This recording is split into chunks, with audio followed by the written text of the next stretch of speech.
When the joint sovereign worlds voted to blockade the Terran Protectorate, they imagined they were caging a mad dog.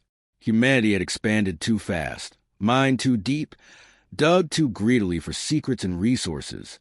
They'd turned barren moons into shipyards, dead rocks into fortress colonies. The Council of Sovereigns told themselves this couldn't stand.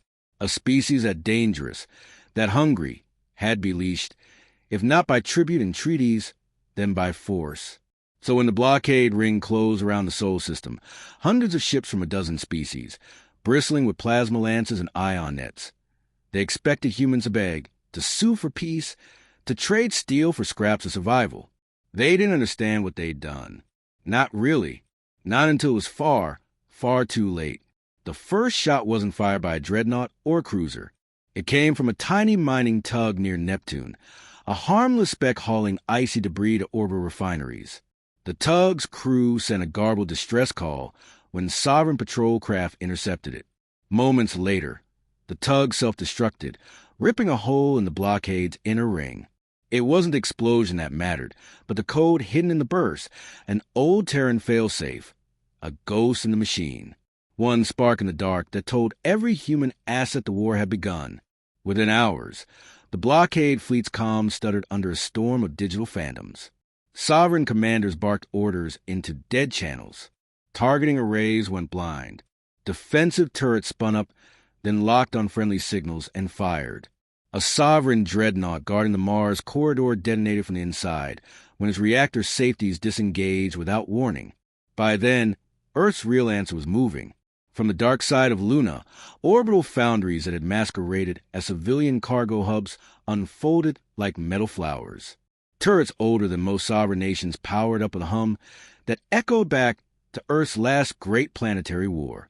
In the asteroid belt, mining rigs cracked open to reveal hidden silos.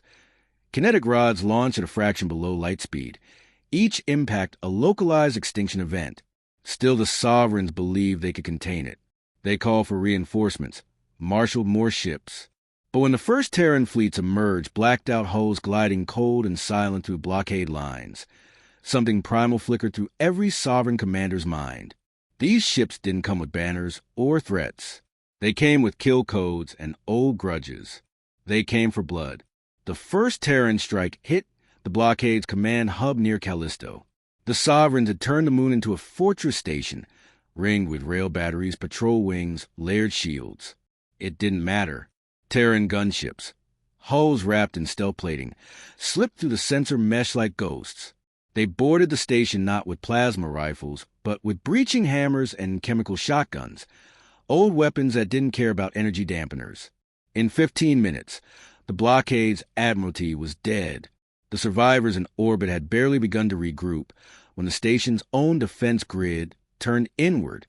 Human infiltration teams rewrote command protocols in seconds. Automated cannons gutted Sovereign corvettes in neat rows. News of Callisto's fall broke the blockade's back. Factions that signed on for tribute and spoils began sending secret pings down the line. Ceasefires, offers of defect, desperate pleas for terms. But there were no terms. Earth had no more councils to bribe, no more trade routes to block. It had only one answer. Finish it. The Sovereigns called humans ruthless. They hadn't seen ruthless yet. By the second week, the Terran counteroffensive pushed into Sovereign space proper. Outer colonies that had once laughed at Earth's primitives watched helplessly as Terran dropships fell from orbit. Shock troopers in matte armor, eyes cold behind sealed helmets, clearing city after city with a brutal precision that left no pockets of resistance to fester. Sovereign commanders tried to retaliate with orbital bombardments, threatened to burn Terran colonies in revenge.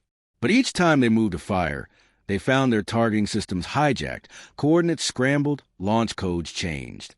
Terran agents had lived among them for decades, working in back offices, programming maintenance drones, slipping kill switches into every piece of hardware the Sovereigns arrogantly sold back to Earth as aid. When the Sovereigns realized the trap, it was too late. They tried to flee behind their core world's last offensive lines. That's when the Reckoner arrived. The Reckoner was a myth, an ancient war carrier buried beneath Europa's ice since Earth's final civil war. No one alive had seen it deployed. It wasn't sleek like sovereign dreadnoughts. It was ugly, blocky, stitched together from black alloys that devoured sensor pings, and it carried old nightmares. Kinetic lances that fired depleted uranium rods the size of freight trains. Drone swarms programmed not to capture, but to cleanse. When the Reckoner punched through the last blockade ring, sovereign ships fired everything they had. Plasma beams, fusion torpedoes, EMP pulses. None of it mattered.